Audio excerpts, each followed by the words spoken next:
माँ जी, ये कैसे बना रही है शिमला मिर्च? नहीं नहीं नहीं, ऐसी कोई नहीं खाएगा। आप हटिए, मैं बनाती हूँ। कोई नहीं खाएगा? अरे तेरे मायके वालों के लिए नहीं बना रही हूँ, अपने पति, बेटे और बेटी के लिए बना रही हूँ। और वो लोग शिमला मिर्ची ऐसी ही पिछले कई सालों से खाते आ रहे हैं। बहू बहू हो ना, थोड़ा सोच समझ कर जबान खोला करो, समझी? माँ जी, फिर तो मैं यही कहूँगी कि आपको खाना बनाना आता ही नहीं। बहू शिमला मिर्च बना लेती है, लेकिन अपने अंदाज में। फिर खाने के टेबल पर, ये सब्जी क्या बहू ने बनाई है? आज बहुत अलग लग रही है। भाभी, रंग तो बड़ा अच्छा दिख रहा है सब्जी का। अरे नहीं नहीं, मुझे तो माँ के हाथ वाली खानी थी। क्या है रीना, सब्जी माँ को ही बनाने दिया करो ना। सास, जिसे अब थोड़ा सा अपना पल्ला भारी दिख रहा होता है। अरे अब बेटा मेरा जमाना आ गया। ये घर कभी मेरे नाम से चलता था, लेकिन अब लग रहा है कि मेरा होना ना होना एक ही बराबर है। बहू तो पूरे घर के साथ रसोई में भी राज करना चाहती है। माँ जी, आप ही ने तो कहा था शादी के वक्त कि रानी बनाकर रखेंगी मुझे। तो देखिए, रानी का काम यही होता है ना, राज करना। अरे देख बहू, माना तू राज करना चाहती है, लेकिन भूल मत, पूरी रियासत अभी मेरी है। अरे कैसी बात कर रही हो तुम दोनों? और ये क्या तरीका होता है बहू से बात करने का? बेचारी अभी तो आई है, उसको आजादी भी नहीं दोगी क्या? तो वो इस घर को अपना घर कैसे समझेगी? देखिए पापा, माँ सही कह रही है। घर को अपना घर समझी, इसमें कोई बुरी बात नहीं है। लेकिन सिर्फ अपना और हमें पराया करने की कोशिश करे ना जी ना, ये सोच तो बिल्कुल अच्छी नहीं है। देख, तू छोटी है ना, छोटी की तरह रहा कर, हर बात पर बीच में ना बोला कर। क्यों? वो मेरी बेटी है तो मेरे तरफ से ही बोलेगी ना। माँ जी, ये तरफ क्या होता है? हाँ, वो मेरी बहन नहीं है क्या? मैं मानती हूँ कि आज मैंने सब्जी बना दी, लेकिन थोड़ा खाने में बदलाव करना हम स्त्रियां भी तो जानती हैं और चाहती भी हैं। तो इसका मतलब ये तो नहीं कि घर के खाने की कोई वैल्यू ही नहीं है। देख, मैं कोई बहस नहीं करना चाहती, जाओ खाना खा लो। सभी खाना खाने बैठ जाते हैं। अगले रोज, माँ जी प्लीज, ये आस पड़ोस वालों को बोलिए ना, मुंह उठाकर घर में मत आ जाया करे। अरे किसी के घर आने जाने का कुछ वक्त तो होना चाहिए। यहाँ तो सारा दिन मानो लोगों ने धर्मशाला बनाकर रखी है। बहू, वो हम लोगों के परिवार जैसे हैं, पिछले 25 साल से हमारे साथ है। और ये मेरा घर है, यहाँ कौन आएगा कौन नहीं ये तू कैसे डिसाइड करेगी? और हाँ, तुझे अगर पसंद नहीं ना तो अपने कमरे में चली जाया कर। वो लोग बात ही कर रहे होते हैं कि पड़ोसन आ जाती है। अरे बहन, हम लोगों ने जागरण रखा है माता का आज रात, सुबह का भंडारा भी, तो बहू रानी को लेकर आना हाँ बिटिया। अच्छा चलती हूँ, और घरों में भी निमंत्रण देना है।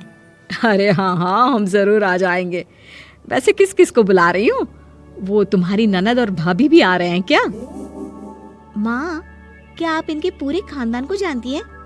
अरे भाभी ने ही तो मेरी ननद की शादी की पूरी तैयारियां कराई थी, और मेरे मायके में भी पापा की मौत के बाद वहाँ रहकर इन्होंने ही मुझे संभाला था। इतना तो कोई किसी के लिए नहीं करता। अच्छा, मैं ना फल दे जाऊंगी, काट देना भाभी, मैं दूसरे काम पूरे कर लूंगी। मेरी तो तबीयत खराब है माँ जी, आप ही काट देना सारे फल। मैं रात का खाना भिजवा दूंगी, परेशान ना होना। हाँ? अरे नहीं नहीं, हम लोग बना लेंगे, 4 लोगों का खाना तो बनाना है। अरे नहीं नहीं, आप फल पर लग जाओगी, और बहू की तबीयत भी ठीक नहीं, खाना मैं ही भिजवा दूंगी। पड़ोसन चली जाती है और सास बहू की तरफ देखती है। देखा, जिसे तू धर्मशाला बोल रही थी वो कितने अपने हैं। हाँ माँ जी, आप उनका काम कर रही हैं, उनके जागरण का प्रसाद तैयार कर रही हैं, तो वो क्या इतना भी नहीं करेंगे आपके लिए? ओहो, तुझसे बहस क्या करना बहू। तभी बहू की माँ आ जाती है।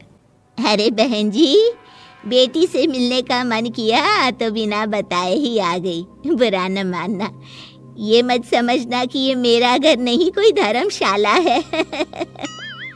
अच्छा अच्छा, तो ये घर पर आए मेहमानों को घर नहीं धर्मशाला वाला समझाने वाली आप ही हैं। वैसे आपको खुशी होगी कि आपकी बेटी के संस्कार भी ऐसे ही हैं।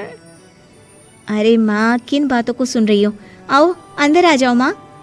माँ बेटी के साथ अंदर आती है तो उसे अचार की महक आती है।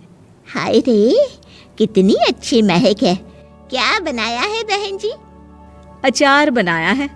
आपकी बेटी बोल रही थी कि आप लोग कुछ अलग तरीके से बनाते हैं। मैं तो बस ऐसे ही। हम लोगों के घर पर तो अचार टिकता ही नहीं है। अरे आता ही किसे है अचार बनाना? लेकिन जैसे ही बेटी माँ को कमरे में ले जाती है, क्या है माँ, क्यों आ गई यहाँ पर? बताकर तो आना चाहिए। अरे कैसी बात कर रही है बेटी? माँ को बेटी से मिलने का मन किया तो क्या माँ नहीं आ सकती? आ सकती है माँ, क्यों नहीं, लेकिन तू ना पूरा खेल बिगाड़ रही है। खेल? कैसा खेल बेटी? मुझे भी तो बता देती तो मैं भी खेल लेती। माँ, जब से शादी करके इस घर में आई हूँ ना, सासू माँ ने मेरा घर का रट लगा कर रखा है। अब मैं ये बताना चाहती हूँ कि यहाँ मैं आ गई हूँ। कोई भी चीज़ जो पहले होती थी वो ठीक नहीं थी, तो मैं उसे परफेक्ट करूँगी। अच्छा, यानी बात सिंहासन की है कि पहली रानी को उतारना है। हाँ माँ, तुम्हें जो समझना है समझो, लेकिन बात तो यही है। पर बेटा, वो बेटी कुछ नहीं समझती और दरवाज़ा खोलकर बाहर चली जाती है। माँ, जो कि एक अच्छी औरत होती है, बेटी को समझाने की कोशिश तो करती है। बाहर सास के सामने माँ कहती है, अरे बहन जी, आप चलिए ना मेरे साथ मेरे घर, बहू का मायका भी देख लीजिए। अरे नहीं नहीं बहन जी, आप ही रुकिए हम लोगों के पास। शाम को जागरण है, वहाँ ले चलेंगे। उसी का प्रसाद तैयार कर रही हूँ। अच्छा, हमें भी तो सिखा दीजिए कैसे तैयार करते हैं। अरे कैसी बात कर रही हो माँ, कितने जागरण करवा चुकी हो तुम? देख बेटी, एक बात गांठ बांध ले, हर बेटी माँ के घर जो होता है वो देखती है, लेकिन सीखती वो सास के पास ही है। सास का संस्कार वो अपनी सास से सीखती है, जो वो अपनी बहू को देती है। तो बेटी, यहाँ के रीति रिवाज, रहन सहन, बोली भाषा अपनी है, जिसे तुझे ना सिर्फ फॉलो करना है बल्कि सीखना भी है। और जहाँ तक सवाल है पूरे घर की रानी बनने का, तो जब तक तेरी सास महारानी है, तू रानी ही तो रहेगी। क्यों बेटा? बहू माँ की बात समझ जाती है और सास भी बहू की माँ का मन ही मन शुक्रिया अदा करती है। शालिनी की उम्र लगभग 28 साल की हो चुकी थी, लेकिन अभी तक उसकी शादी नहीं हुई थी। शालिनी के मम्मी पापा सरला और महेश जी ने कभी उसकी शादी के लिए कुछ ज्यादा कोशिश भी नहीं की। शाली मन ही मन चाहती थी कि दूसरी सहेलियों की तरह उसका भी घर बस जाए, लेकिन वो अपने मम्मी पापा से ये बात कहती भी तो कैसे कहती? माँ जानती है, मेरी सहेली है ना शीतल, उससे बेटी हुई है, बड़ी प्यारी बच्ची है उसकी। अरे ये तो बहुत अच्छी बात है। उसकी शादी भी तो 4 साल पहले हो गई थी ना। अब क्या करे बेटा, चाहते हैं तो हम भी यही है कि तुम्हारी शादी हो जाए, लेकिन कोई अच्छा लड़का मिलता ही नहीं। कोई बात नहीं मम्मी पापा, मैं जानती हूँ आप मेरे लिए बहुत अच्छा रिश्ता ढूंढना चाहते हैं, और अभी मेरी इतनी उम्र भी तो नहीं हुई है। अच्छा शालिनी बेटा, क्या है ना, मेरे पास नई साड़ी नहीं है और मुझे किटी पार्टी में जाना था, तो इस महीने तेरी तनख्वाह आ जाए तो एक नई साड़ी दिलवा देना बेटा। और बेटा, मेरा मोबाइल भी थोड़ा पुराना हो गया है, 6 महीने से इसी को काम में ले रहा हूँ, एक नया मोबाइल ला देना बेटा। हाँ हाँ मम्मी पापा। और माँ, आप तनख्वाह की चिंता क्यों करती हैं? साड़ी तो मैं आपको कल ही दिलवा दूंगी। और रही बात आपकी मोबाइल की, तो मैं आज शाम को ही ऑफिस से लौटते वक्त ले आऊंगी। अरे भगवान सबको तुम्हारे जैसी बेटी दे, कितना ध्यान रखती है अपने मम्मी पापा का। पापा, आज आप दुकान नहीं जा रहे हैं क्या? वो क्या है ना बेटा, मेरे सर में जरा दर्द हो रहा है, इसलिए आज दुकान जाने का मन नहीं है। पापा दवाई ले लीजिए और अगर हो सके तो चले जाइए, इस तरह दुकान बंद रहेगी तो ग्राहक आना बंद कर देंगे ना। अरे बेटा, तेरे पापा की अब उम्र हो चली है और तू है ना हमारी कमाऊ बेटी, इतनी अच्छी नौकरी करती है, हमारा ख्याल रखती है, तेरे पापा को चिंता करने की क्या जरूरत भला है? ठीक है पापा, आप अपना ध्यान रखिए। मैं ऑफिस से लौटते वक्त आपका फोन ले आऊंगी। और माँ, आपकी साड़ी हम कल लेकर आएंगी। शालिनी के जाने के बाद क्या करे? शालिनी के लिए सच में कोई लड़का ढूंढकर उसकी शादी करवानी है क्या? अरे पागल हो गई हो क्या? वो शादी करके इस घर से चली गई तो हमारे खाने के लिए पैसे कहाँ से आएंगे? जानती हूँ वैसे भी आपको ना दुकान पर जाने में, काम करने में आलस आता है। अच्छे से पहचानती हूँ आपको। हाँ तो क्या हुआ? बेटी नौकरी करती है। जब बच्चे माँ बाप की कमाई पर मजाक कर सकते हैं तो क्या माँ बाप बच्चों की कमाई पर थोड़े दिन चैन से जी नहीं सकते? अरे वो तो हम जी रहे हैं ना। देखा ना, हमारी बेटी एक ही बार में हमें मोबाइल और साड़ी दिलाने के लिए कैसे फट से तैयार हो गई। एक दिन सरला की एक पड़ोसन अपने भतीजी का रिश्ता लेकर सरला के घर आती है। सरला बहन, ये मेरा भतीजा है प्रशांत। इसके लिए रिश्ता ढूंढ रही थी बहुत दिन से। अचानक से तुम्हारी बेटी का ख्याल आया। इतनी सुंदर और अच्छी नौकरी वाली लड़की है, मुझे तो बहुत पसंद है। अरे तुम्हारे पसंद करने से क्या होता है? मेरी बेटी को भी तो तुम्हारा भतीजा पसंद आना चाहिए ना। हाँ, ऐसे थोड़ी ना कि तुम्हें हमारी लड़की पसंद आ गई और हमने रिश्ता कर दिया। मेरा भतीजा बहुत बड़ी कंपनी में जॉब करता है। अंकल जी, मैंने आपकी बेटी को देखा है और वो मुझे बहुत पसंद है। हाँ, तुम्हें तो पसंद है, लेकिन हमें भी तो उससे एक बार पूछना पड़ेगा ना। तो बुलाइए ना शालिनी को, उससे पूछ लेते हैं कहाँ है वो। ऑफिस गई है और उसको आने में अभी देर लगेगी। लेकिन तभी शालिनी ऑफिस से आ गई। ये लीजिए, शालिनी भी आ गई। अब आमने सामने ही बात कर लेते हैं। आओ आओ शालिनी बेटा, इससे मिलो। मेरा भतीजा प्रशांत प्राइवेट कंपनी में अच्छी जॉब करता है। अब बेटा, तुम्हें ये लड़का पसंद है क्या? देखो बेटा, सोच समझ कर हाँ करना। तुम्हारे ऊपर कोई जबरदस्ती नहीं है। मम्मी पापा, प्रशांत की जॉब और उसकी बातें सुनकर मुझे तो काफी अच्छा लगा। मैं उससे शादी करने के लिए तैयार हूँ। ये लो, सारा मामला यहीं के यहीं निपट गया। लड़का और लड़की राजी हैं, तो अब हमें क्या। सरला की पड़ोसन और प्रशांत वहां से चले जाते हैं।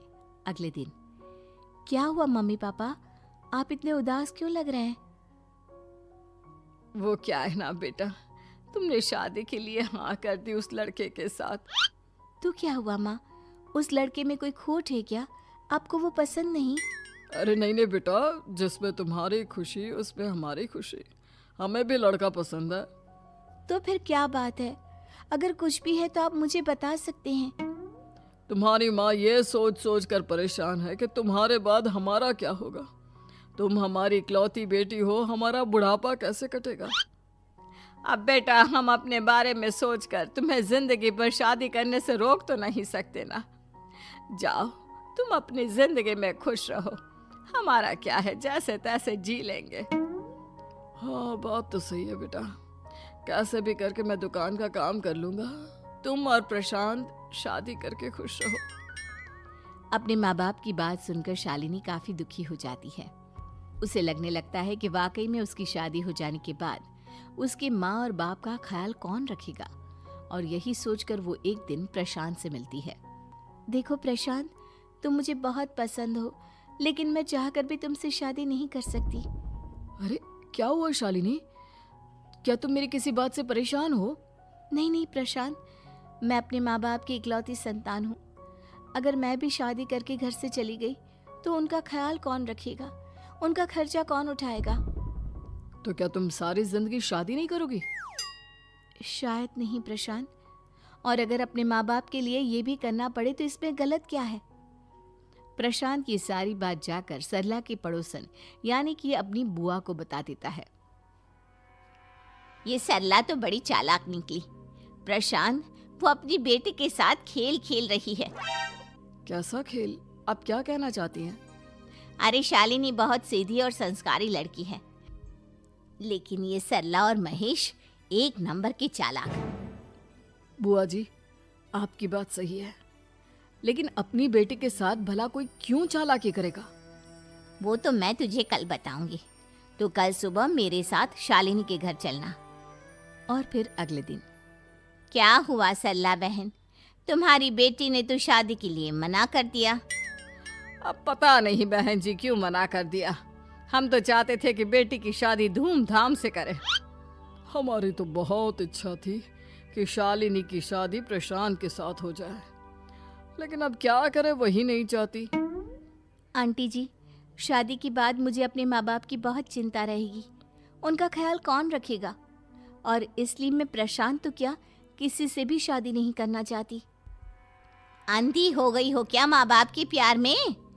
पहले जरा अपने माँ बाप से सच तो पूछ लो। कैसा सच? यही सच शालिनी कि ये तुम्हारे सगे माँ बाप नहीं है और तुम इनके लिए सिर्फ पैसे कमाने का एक जरिया हो। अरे अरे, ये तुम क्या कह रही हो? सच ही तो कह रही हूँ भाई साहब। अब सीधे सीधे अपनी बेटी को अपनी सच्चाई बताओगे या फिर मैं कोई दूसरा तरीका निकालूं? हमें माफ कर दो शालिनी। वो क्या है ना, हमारी कोई औलाद नहीं थी और जब तुम छोटी थी तो हमने तुम्हें गोद ले लिया था। तो इस नाते तो मैं आपकी बेटी ही हुई ना। लेकिन तुम्हें गोद लेने का हमारा सिर्फ एक ही मकसद था कि बड़ी होकर तुम नौकरी करो और हमारे लिए पैसे कमाओ, क्योंकि तुम्हारे पापा को काम करने में बहुत आलस आता है। और ये सच है कि हम ही नहीं चाहते थे कि तुम्हारी कभी भी शादी हो। कोई बात नहीं मम्मी पापा, आपने मुझे गोद लिया, पाल पोस कर बड़ा किया।